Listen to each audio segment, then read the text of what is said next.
Doris, you could sit up here.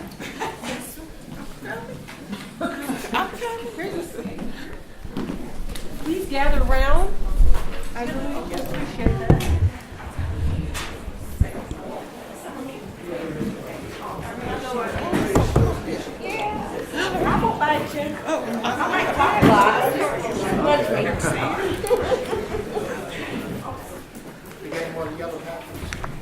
Yes, sir. Oh, here's one. Here's that. Thank you. You're welcome. My name is Angela Kauser, and I am a minister of Word and Sacrament in the Presbyterian Church USA. I was an organizer for 10 years, working with between 75 and 100 churches in Nashville, Tennessee, and in the suburbs and rural areas around Nashville, Tennessee, to organize with them between 1998 and 2010. If you could tell me, and let's do this, well, you know what? I can't do that because it's going to run too much time. Let me tell you what I'd like to do in this presentation and tell you, first of all, that what I'm going to say to you is propositional. It is not dogma, and it is not gospel. It is based on experience, observation, and research. What I think with respect to community organizing in rural contexts is that unless religious institutions claim the power that God has given us, we will continue to be reactive to what business does, to what the old boy network does, as Dr. Ray is going to talk about in his presentation, and our people will continue to be sick, and we will continue to deal with suffering that God does not intend for humankind. So let me, first of all, go with you on this first page, which is vocabulary and a common language. As I understand it, the major issues in Kentucky around rural life are high unemployment, underemployment, and that includes then high poverty levels. 2, issues with infrastructure, internet, and lack of access to interstates. 3, opioids and issues of an alcohol addiction. 4, pollution, and 5, incest. These are not in any particular order. They're just listed, okay? When we talk about the word politics, I am talking about what we are doing right now, which is figuring out for the next hour how we're going to live together. So we are doing politics. If you have a conversation with someone, 2 or 3 people, 200 people, you are having a political conversation. So I want to denuclearize the word politics and regularize it to say that if you're having a conversation with another person, you are doing politics. The problem with politics becomes when it becomes ideological. People have fixed polar ideas which become very rigid and can become violent. So the fear with politics is usually around violence and around ideological poles that tend not to move. Partisan politics is where you have strong support for one position and a refusal to compromise with people who disagree with you. That's partisan politics, and that's when people talk about politics, that's what they're talking about, okay? They're talking about partisanship, okay? Community organizing is what Jesus did. Community organizing is what Moses did, okay? To get Israel out of Egypt, he had to organize people in order to do that. So I want to take community organizing and denuclearize that and regularize that as people who work together to get things done in the public arena. It is around building power.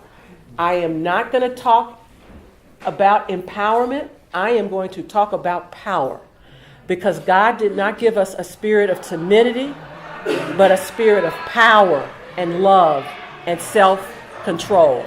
Power is the ability, if somebody could pull those doors. Power is the ability to act. That's all it is. comes from the Spanish word poder, which means to act. Therefore, every single person that is born and given life on this planet has power. It is a God-given element. The question is, do we use our power, or do we let it just kind of sit there and lie fallow? Do we use the power that we have individually and as a collective body to do what Dr. Bryan is talking about? Organizing people and money or not? So, Israel got out of Egypt because what did Moses do? First, Moses got angry. And Moses was a murderer last time I checked. Am I right about that? All right. He had issues. He was angry. Anger comes from the Norse word A-N-G-R, anger. Anger means lament. It means grief. So at the root of anger, you should not be afraid of it. It's a good thing because it says you are grieving and you are lamenting for the way things are and the way things could be. So I want to find people who have anger because it tells me they're alive. They're alive and they care about what's going on in our world and they care about people. I want people who are angry, okay? Moses was angry. Moses understood that he had to use another term that I want to take the fangs out of it, confrontation. So a confrontation means to have a conversation with passion. Con, with, frontation, passion, with passion. A confrontation is a forehead-to-forehead meeting to discuss nonviolently that which is of ultimate importance. Okay? Moses did that, I think, 8 or 9 times with Pharaoh. The issue was slavery and freedom. That's an important conversation. He had to confront Pharaoh 8 or 9 different times in order to convince old Pharaoh to let the people go. Similarly, if Paul had not used organizing principles, it's quite possible we would not have a church. Right. I also want to commend to you one Barack Hussein Obama, who used community organizing principles essentially to win the presidency in 2008 and 2012. Right. My argument is that organizing and that religious institutions, particularly congregations, is a way for faith communities to address the problems and concerns within the congregation and within the community. There are 4 things that constitute congregation-based organizing, 4 moves. The first one is what's called the individual meeting or the relational meeting. Here's what I want to say about that. Almost every conversation that Jesus had, when you look at the Gospels, was a relational meeting. It was a meeting about things of ultimate importance. Wasn't no chit-chat going on, wasting time about this, that, and the other, a whole lot of nothing. It was about serious issues of salvation, identity, right? Number 2, he had these conversations with leaders and potential leaders only. He had these, and he was looking for anger. Listen to the woman at the well and the way he provoked her to leadership. He got in there and got to the issues that really mattered to her and then let her loose to go ahead and be the leader that she was. Okay. Most people never have a relational meeting. Most people are hustled for money or I need you on the finance committee. I need you to serve on this board over here. The relational meeting is a question where you ask leaders and potential leaders, how did you survive racism in that town? Tell me how you did that. Tell me why you care about children. Okay. Tell me why you've committed your life to the church. Tell me why you've committed your life to Hebrew. Tell me why the Bible is so important to you that you'll turn your life around for it. Those are the kinds of questions that most people live and die and never get asked. Never. And yet those were the kinds of questions that Jesus asked. Those were the only kind of questions that Jesus asked. That's what a good relational meeting is. The second is a power analysis. A power analysis is simply a roadmap of how power operates in reality, not in fiction, but in reality, in your space. Who are the real decision makers? Know that, and you get stuff done. Ignore that, or think you know it, and you're going to fail.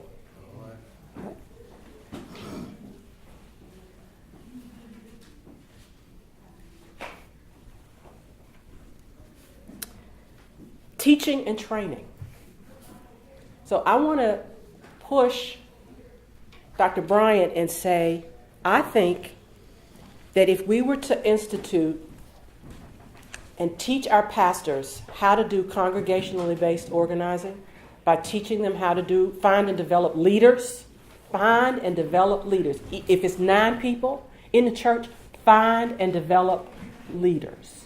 2, do relational meetings with those leaders. Find out what those issues are that they want to work on in their own lives. I don't care if they're sick and shut in. I don't care if they're in a hospital bed. I'm not concerned about their age. I'm concerned about, are they leaders or potential leaders? Now, who is a leader? Well, let's look at Jesus. Because y'all say people want to go to Jesus. Let's go to Jesus. When a leader in Jesus' world are people that when they speak, others follow. I commend to you again the woman at the well. He agitated her. She went back. She talked to some folk. According to the scripture, hundreds, thousands came back to listen to Jesus. A leader is a person who has a following who can mobilize that following.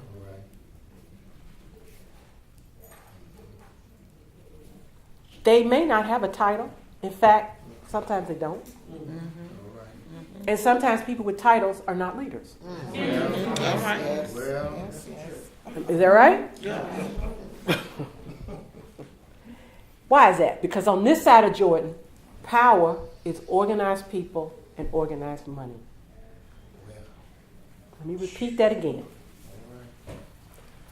On this side of Jordan, power, P-O-W-E-R, which is the ability to act proactively, not reactively to what other people are deciding to do, but proactively is organized people and organized money. What is the church? Organized people and organized money. The problem with it is that the organized church is unorganized. Do you see what I'm saying? We have power like diamonds that are sitting there. Challenge me on what I'm saying. All right? You with me so far? Let me keep going. Teaching and training. And then action and evaluation. What a novel idea. Once you teach and you train, then you tell people they got to go into action. They've got to test what they've learned in the public sphere. Let me give you an example of what I'm talking. Individual meetings, Nashville. People said, we're concerned about what's happening to our girls after school, pregnancy, all of that. And we want universal after-school care for our children. That's what we want.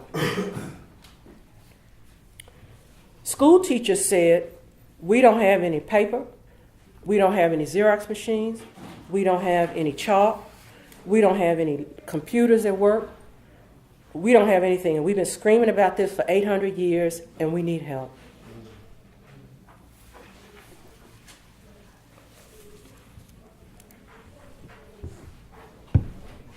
We put 150 people in the public schools and said, you're going to audit the schools. You're going to audit them.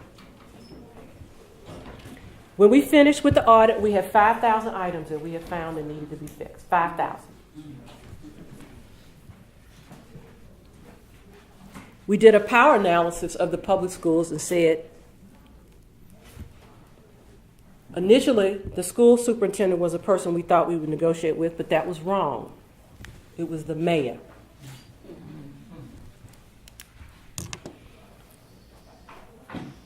We put 1,500 people in a church and told the mayor, you got 90 days to fix these 5,000 items. Did you hear what I just said? Mm-hmm. With power, you have the ability to proactively act. Mm-hmm. Yes. To do an audit, how audacious. The people are going to audit the school system that their children go to? Yes. Who else is going to do it? 2, we are going to document the conditions that our children are learning in. Mm-hmm. 3, mayor works for us.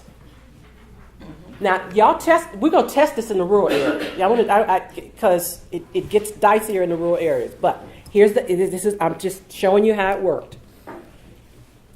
Mayor said, we're going to get this done. And he said, I want to meet you in my office next week. We met him, 20 pastors around the table. We met him. He said, y'all embarrassed me. I'm glad you did. I'm going to order audit of the other schools y'all didn't do. And I'm going to order a $1 billion property tax increase, of which $250 is going to go to fix what you found. The initial issue was there's no toilet paper in the bathroom for the kids. The teachers don't have pens. There's nails sticking out of the jungle gym. Those were the initial issues. Come on behind of it, and we had 5,000 things, and the mayor said we're going to put $250 million in for the schools. That is what difference it makes when church people decide that they're going to use the power that God has endowed with us to act publicly around loving God and loving me. Mm-hmm. Questions so far? Yes, Durrell. The power that you're speaking of, Doctor, does that power take on a different posture in different areas, or is it a universal power that you're speaking of? I mean, in other words, power to a thief is different from power to a Christian. Very good. Okay. So that's an excellent question. This is the power of the collective mind of 100 church people, 80 churches, 20 synagogues and mosques. The power of the leadership of all of those persons thinking together about public education. So there's less room for pathology and more room for the wisdom of the collective body. Does that answer your question? Okay. It's tailored for the mission. Yes. I understand the point. You mentioned Moses. We're all Christians.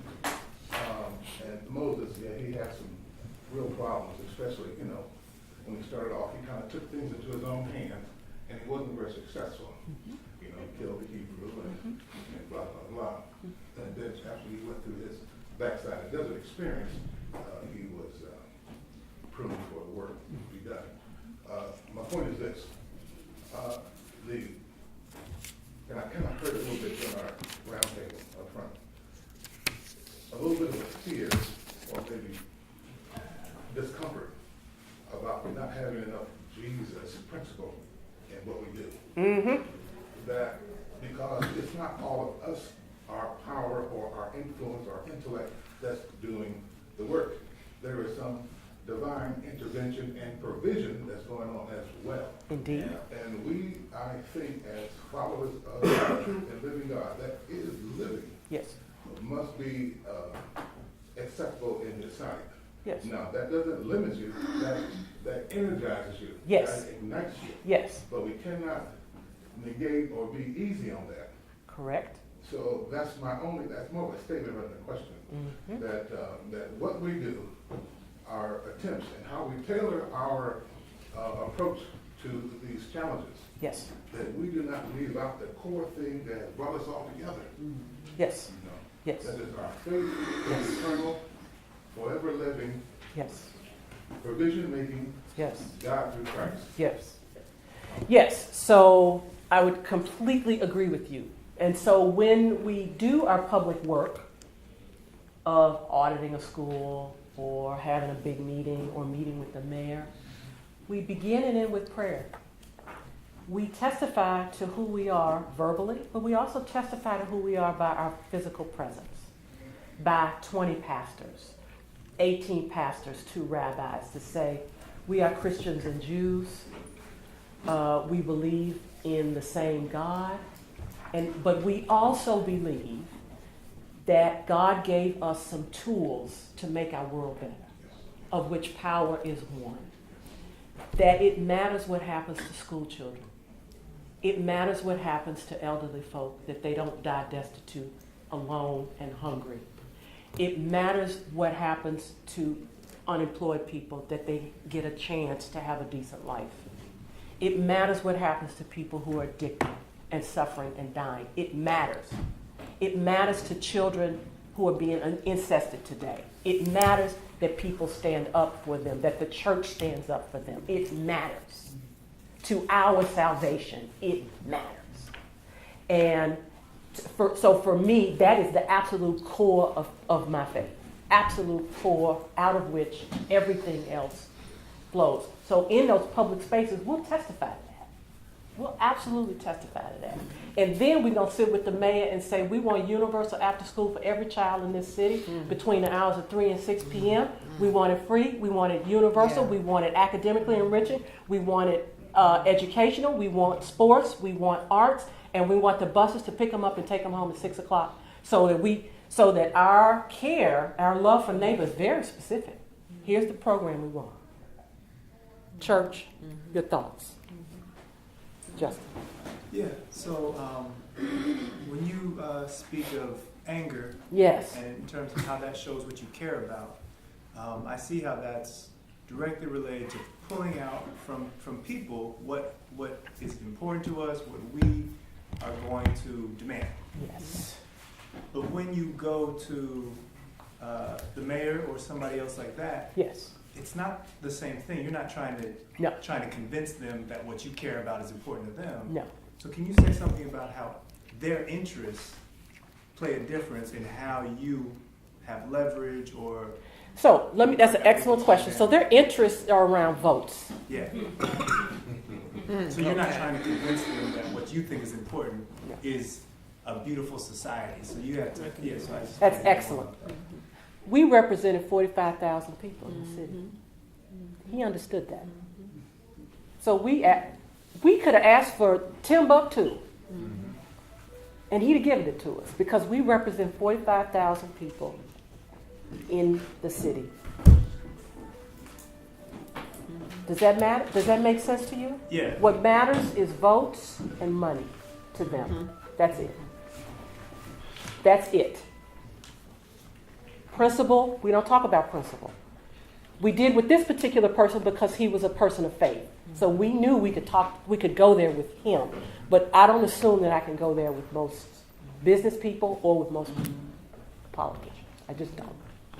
So we go to what are their interests? What are their basic interests? And his basic interest was re-election, which meant votes. And he understood that his saying yes to us was tied to 45,000 and therefore his election or defeat. Yes, sir. I hope that this is related to the question asked and what you said earlier about how Jesus in his ministry and dialogue took the needs and concerns of individuals seriously. Yes. I'm thinking of a work done by, I think it's Dr. Aubrey, his book, The Politics of Jesus, and he Yes. said that Jesus regarded people's need as holy or sacred. Yes. Now, what I am concerned about when we talk about politics in our current situation in this Partisan politics. partisan politics, this tribalism that we live Yes, in. yes. As a rural individual, I wonder why I have leadership in our nation that says we need $6 billion to build a wall, and we can't stop the closing of rural hospitals across America.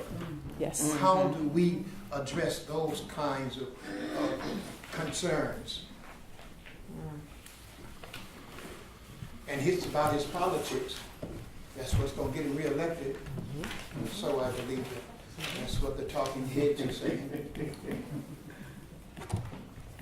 But in my town, people are still dying because it takes a while to get to some health care. Because so many rural hospitals So many rural have hospitals closed. And the rural hospital, the town I live in, their employees were not paid this past month. So I know the personal hurt. And a few of them are members of my congregation. But our political focus is on let's build a wall to keep ground, to fix the trouble of America. The wall is a delusion. So I'm going to take it off of Trump because that's a thing off unto itself that there's not enough power organized. I'm going to tell you that right now to confront that. That's partly an issue of not enough people and money organized to confront that. Okay? I can't speak to rural and what's going on there. My reading right now on what's going on in rural churches is that the major unorganized block of people in the rural space are religious people. Okay? We meet every Sunday. We go to a building for worship. We come out. But we make no demands on our politicians, and we make no demands on business. So they do what the market tells them to do, which is to relocate where they can make money. If they can't make money in that space, they will move it to a space where they can. My question is it possible to get congregations, business people of goodwill, for whom this is an issue for them as well because their employees can't get quality health care quickly and competently? There are people that want to help this situation, but they too are unorganized. So if you hear me say nothing else, it is that we can either be reactive or we can be proactive. Right now you're in a reactive position because the hospital is closed and workers are not getting paid. All I know is that the application of power is what shifts that dynamic. And that the inability to act, which is powerlessness, is deeply, deeply corrupting. Deeply corrupting. So we can talk on a sidebar about how to change that. But what I want to say in the rural areas is that there needs to be organizing in order to get to scale to respond to these kinds of issues and to proactively talk about what kind of community we want. So why couldn't people get together and say, can we hire some doctors and nurses? Can we organize some money to hire some doctors and nurses to come in and provide temporary care while we work on a permanent solution?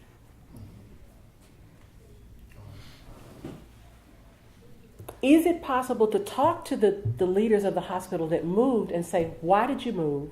And what are the economic conditions that need to be in place for hospitals to thrive in our community so that we can get one back in there? Is it possible to say we need to create some kind of a transportation system, a rapid transportation system, and a regular transportation system that's low cost or no cost to get people to care as quickly as possible? And when we put in this factor of these rural, vulnerable populations not having the economic resources, you say, to draw in the type of medical professionals that would support a hospital, and feeling that vulnerability and not getting to the level where you say anger must be, I'm mad enough. Cohen would say, I'm the angriest man. But anyway. Yes. We, vulnerable populations, sometimes become complacent. The hopelessness sets in, the nihilism before the anger gets there. And so they just kind of let it go. That's the way things are. And where then is the perhaps the strategy for those of us who want to do that kind of intervention to move? So my question to you is, can we teach pastors how to do this? All right. Immediately. That's why I'm here, sister. Immediately. Yeah. Teach pastors how to do this along with your lay leaders. With others, yes. Do you see what I'm saying? Along with your lay leaders. So you begin to think now about how do we deal with this immediately? How do we deal with this in the intermediate term? And how do we deal with this in the long term? Amen.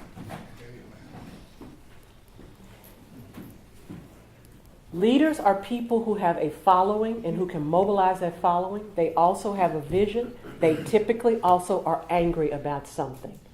I would help you find those people and organize them immediately. Does that begin to speak to? What did you think about what you just heard, Church, about this question? You know, the same way what you're experiencing, brother, is the effects of what has been going on for a long time. It's kind of like catching a cold. When your nose starts running and your fever is high, that cold really, that virus against you maybe a week ago.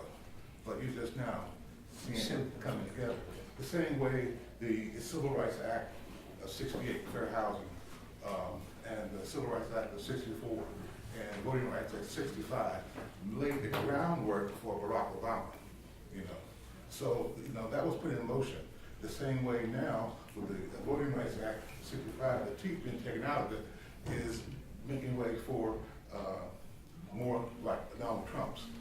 What this whole thing, the wall you mentioned of, is systematic of something that's much, much deeper than putting some brick and iron along the border that keeps them.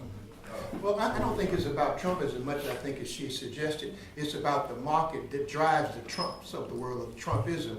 I think rural hospitals have been closing for quite some, it's been a trend in America for some time now. But have we raised the question, are the lives of rural, vulnerable populations significant or value enough for us to do something to change that kind of cycle? And unless you organize, the answer is no.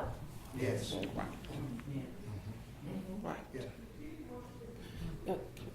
You know, one of the things that pops in my mind hearing him talk is, you know, when we think about a Bevan, so we can't get to Trump. When we think about Bevan, Bevan is in office because of rural America, or rural Kentucky, you know, and from what I understand, as quiet as it's kept,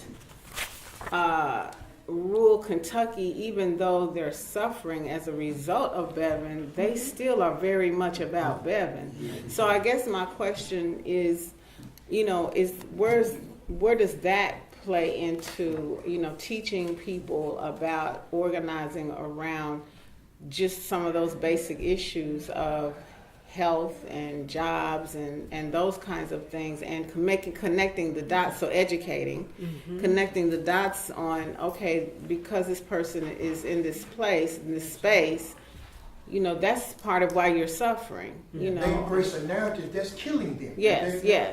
Yeah, they may embrace a narrative that's killing them, but if we sit with them their leaders one-on-one, they may say something privately that's different than what they say publicly. So one of the things I've learned is to not make assumptions based on whatever the public face is about what people really think.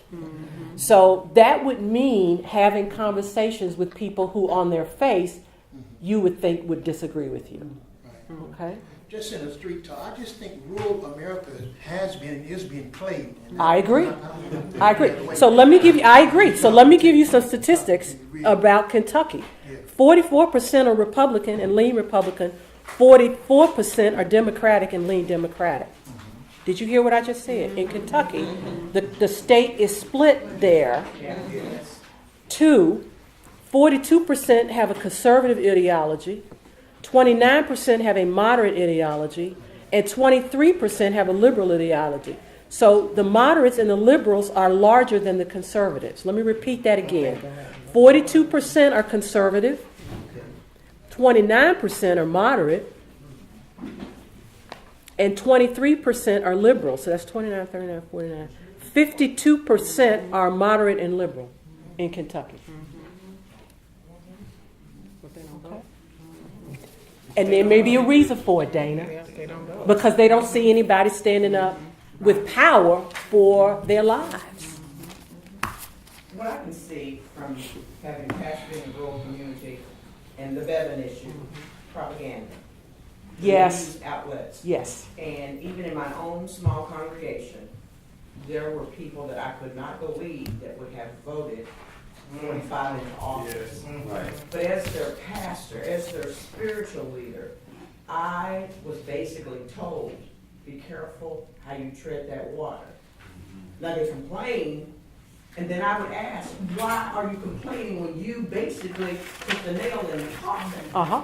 So again, that propaganda, because I stayed in some of their homes, and what television they had was the Fox outlet. These are black people. Black Right. people. Black people, yeah. And I see you, Ray. then this past week, this Wednesday, the 20th, we as AARP had the opportunity to go to the Capitol. There's the organizer right there. Yes. Uh-huh. Yes, and you know I could count on my hand. That's right. How many were there? Okay. Talking about the issues that we were talking about our Medicare issues, our whatever it was. I could count the number of people that were there. We gave them ample notice. We used every opportunity we had to get that information out there. But these are the same people that are under this propaganda cloud, and all they do is grumble. I just had to throw it out there. Right, and they're on 365 days a year, 24 hours a day, and you get 2 hours on Sunday and an hour and a half on Wednesday. Well, I couldn't go on Wednesday because I was here. I had to So 2.5 hours. I'm saying. But I couldn't get, and I would have driven, that's the right word, I would have driven them there. Let's get up there and fight. But I can't do it by myself. Okay, I'm good. All right. I'm in that same boat. I'm getting ready to get my Social Security and my Medicare, and my prescription drug plan is important to me. They say it was important to them, but they wouldn't be this one. Sir. Well, I don't know if to change the subject or not. You're talking about on the other side of the Jordan, and it seems to me to be worth pointing out that on the other side of the Jordan was land, and organizing the land, Yes. and lifelong flourishing in the land. Yes. And as a rural pastor with a rural family, I haven't heard that talked about as much.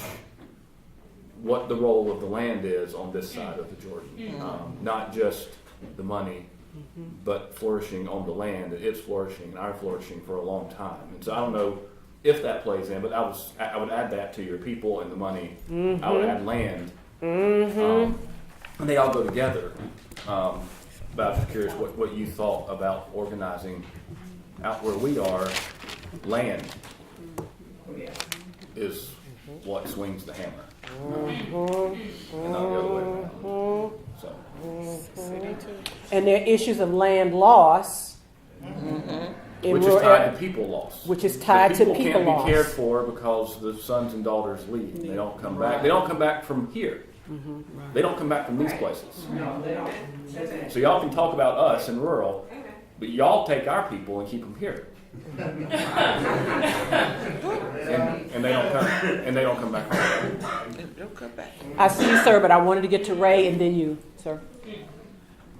I think that, number one, when we talk about conservatism, I personally believe that black people are more conservative than people who espouse to be conservative. I think that there's a difference between the values that are spoken and the actions that take place. But if you listen to the values, I believe that the average black person's values are conservative, more so than they are anything else. And I think that, and especially in rural America, I think that we're all... And that's something we need to look at. What I'm going to say to you all is two things. One is I think this conversation is not done. Yeah. I think we need to do this a second year. Two, I think between now and next year, somewhere we need to teach organizing around people, money, and land. And I think it needs to be rooted in the congregations. Yes. I think that there need to be pastors who organize it, and I will get the trainers to come in and do the teaching and the training as soon as possible. And I mean that right now. I mean that we do that, and we need to think about for your context, what are the issues that you want to work on, and we could talk about the difference between problem and issues, but what are the issues that you want to work on? And what kind of power needs to be organized regionally in order to address them? Because the hospital issue is a regional, it's not just that town, it's for the region, right? Okay. Yes. Sir, you had your hand up. Yeah, I'm a farmer, and I want to echo what you just said about land. I also taught African American Studies for 30 years in the university, and a whole lot of white people in rural areas have no idea how much land was stolen from black people. And when you put a question to them, how would you like it if your grandfather had his farm quit claim in the 1930s? Suddenly you're having a different conversation. When I first unexpectedly retired and moved to Harrison County, Indiana, I went to 11 different pastors because I wanted to continue my work in African American Studies. And I said, can I have a film series at your church? I want to show some history, have some discussions. We don't have to have heavy reading, but there are a lot of excellent educational films. Could I do one a month in your church? Every single white pastor told me, I can't afford to do that. My congregation would lynch me. And I said, do you understand the irony of what you just told me? So there's a real task. In other words, for admitting the truth, they will kill me. Yeah. And there's a real task in seminary education for white rural ministers to start telling the truth to their congregations. Preach, brother. Find a way to help a new generation have some actual understanding of what the American experience has been. There you go. If you look at black people, who created democracy and made it real in this country? That's right. Tell that to the Tea Party. If you look at religion, who redeemed Christianity from the slaveholders? Christianity? Black people. And if you're going to be a white pastor in a church and you're not capable of telling that truth to the next generation, you are perpetuating that white privilege and that white supremacy, which damages and afflicts and diseases white people too. Yeah, you're right. Right, and it Yeah, makes you're white right. theology Yeah, a you're lie, right. a heresy, and puts people's salvation at risk. All right. That's real good. I think that goes back to your original point of power. That's what It does. It does. It really does. Yes, Dr. Mumford. I think it's not just the white people that don't know African American Right. history. Yeah. That's I right. think a lot of black people have no idea what their history is. It seems actually knew from whence they came. They couldn't sit at home and just watch Fox News without having a critical mind to think that this is not working. Conscience. So it seems like there's been a separation of scholars and pastors and churches for a really long time. Yeah. But there's this whole, I guess, resource of African Americans who have come out of African American communities, who may have gone to school, but aren't really engaged in what's going on in African American communities. Like, for instance, I grew up in rural eastern North Carolina, but when I was growing up, I knew I didn't want to live there anymore. But having, I guess, gone from there, I would love to go back there at some point and work with people to share with, like, what knowledge do I have? What knowledge do they have? What can we do as communities together? So it seems like there's this whole resource of people, if the church actually availed themselves of these people that have come out of them, then we can make some strides and share the history that we have and help equip people to kind of move forward. And doing the history piece would help with identity. Absolutely. It would fill in the blank We don't know spaces. who we are. Yes. And so many young people growing up, they have no idea who they are. And so sometimes the way they're acting out in school, if they knew who they were, Right. it That's seems right. like they would have a very different look They do. at on life. And so what can we do to help them identify with that history? Somebody was drinking. He did say that, yeah, that was Can I right. say one thing about the brother said over here? The farm fellow, excuse me, the pastor, you bring up, I applaud you for your boldness, but you bring up something very, very, very, very neat and very basic and very powerful.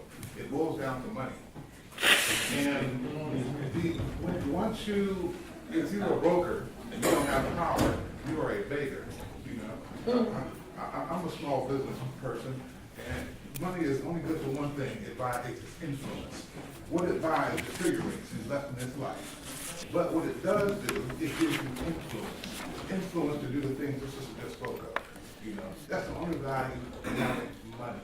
It gives you influence to do some good. Now, the Bible. Or bad.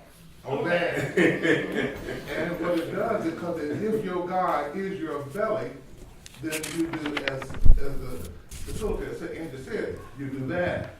So there is some outreaching, but also there is some in-reaching that's got to be done to see what is really important to you. What is really important to you. And then once I think we decide that, then it moves forward from that. Staying close and dear to what our Christian values are. So as we go to these different areas and challenges, that we do them in a way that God will make the provisions for it to be successful. Yes, sir. One of the things that I wanted to his point about the people, the children, they move away, and then when they come to like Louisville or Cincinnati or whatever, we keep them.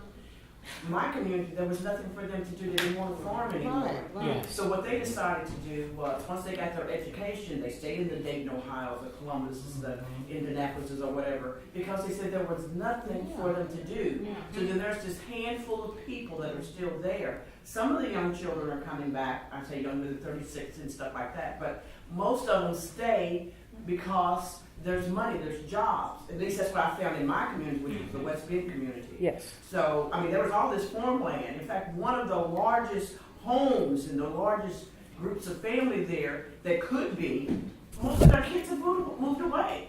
And when they would come back on the second Saturday or the second weekend in August, and I try to talk to them, they come to the church to have this grandiose, homecoming. They couldn't wait to get back to their homes. They didn't want to be there. They didn't want a farm. They didn't want hay. They didn't want tobacco. They wanted the life that they had. So I don't know. There were no jobs. There was no Fruit of the Loom. There was no GE. There was no Ford. Nothing. Part of that's because it's so difficult for any young person to have access to land because it's so expensive. And yet the average age of farmers in the country is over 60. Well, who's going to make our food? Yeah.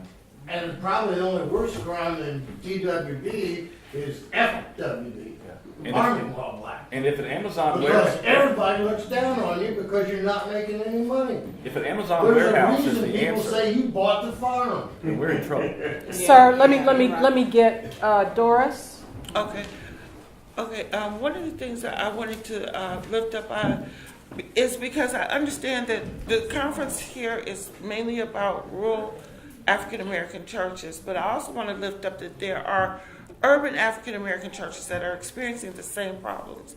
The children don't come back. They leave, they don't come back.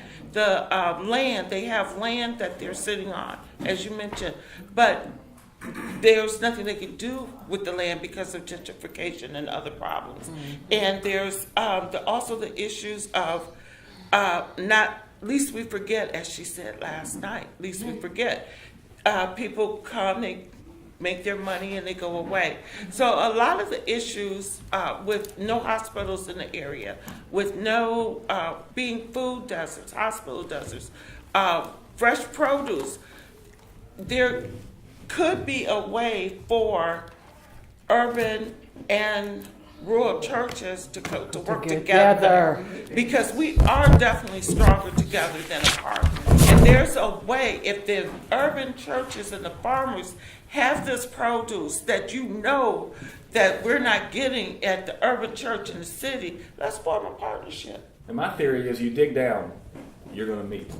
You bring those communities down, and we're going to meet at the same things making us angry. Yes, exactly. I love this. I love this. And this speaks to the sermon last night, which talked about that. I think the preacher talked about that at the end. So we're coming up. I don't have a watch in front of me, but I suspect we're coming up on 11. Almost 11. It's almost 11 now. Okay. Can we collect up the major fragments or ideas that we've heard today? I heard recovery and teaching of Black history. Second, I heard urban and rural churches collaborating. The third thing I heard was teaching and training on organizing. Did I hear that? Is that just my dreaming? You heard that. We heard it. We all doing the same thing. How did you call it? Dig down, dig down. What are the other fragments, ideas that you... What was it you said about dig down? Oh, I just think there are communities. I think Ruby Sells said some of the last people you want talking to each other are poor whites and poor blacks, because they end up on the same place. There are folks who don't want to talking to each other. Correct. But I think if we will dig down, we'll find that we're going to end up at the same core problems that are making us angry that we might want to organize. It could also be, we also talked about media and creating an alternative media that could include a history portion. Can I just say about that real quick? Going forward, when we talk about media, digital media is on the rise, and so. But you can't get a signal in a lot of the rural Well, communities. and that may be true, but what I'm saying is that increasingly, for example, we're talking about BET and Viacom, you know, Roland Martin had a news program on there, and they killed the program, and now he's on digital media, and he does his news program on there. And so if there is some way in this organizing to take that into consideration and move towards some way of getting digital signals in the rural areas where people can get that information, it's a lot cheaper than That would be, buying but that would be part of a larger media strategy. Yes. But I'm just saying it should be on the table. Absolutely. What other ideas, Ray? I think that somehow we need to work on making sure that we collectively understand the value systems in each respective community. Because I think that we might place our own versus actually trying to understand what the real values are in each place. So that would include there needs to be a survey that we create to really understand various communities and the value system, to see what the basic value system is. Yes, so that would be a large I think a contextual survey analysis. would be- But that would be a piece of Yeah. it, but it would also be some face-to-face stuff, Yeah. relational. Yeah. It's got to be that too. Yeah, because you gotta figure that out. Yeah. What other idea? Yes, ma'am. No, Okay. I'm listening. Any other major You ideas? spoke of power. Go ahead. You spoke of power having different faces. Power, it's not just one, it's not a monolith. It is multifaceted. Yes. Yes, ma'am. Ms. You said Ada. education, right? You got that on there? Yes. Education and re-education. And re-education, yeah. Yeah, and broad-based education, because he's talking about white people need to be re-educated. Yes, ma'am. Reclaim networking, not this money thing that people do to prosper themselves, but networking or connecting to established organizations of power and movements that are already there, so that we can gain information from them and broaden our collective beyond ourselves. So we can be in our rural neighborhoods, we can be in our urban neighborhoods with small churches, and we can say, okay, I've got this church and this church and this church, and us three are doing something, or it can just be the cousins and the family churches because they're family at home. We always do that in community organizing. I mean, whether we do it for a purpose and a common good, we've always done that. That's how we survive. But we need to connect to somebody else's cousin.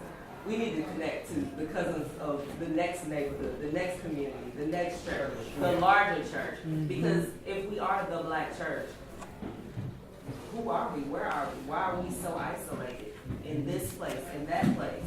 Why aren't we connecting beyond this plantation, that plantation? It is 11 o'clock, church. I want to honor your time. Here's how I need to stay in touch with you. And there is a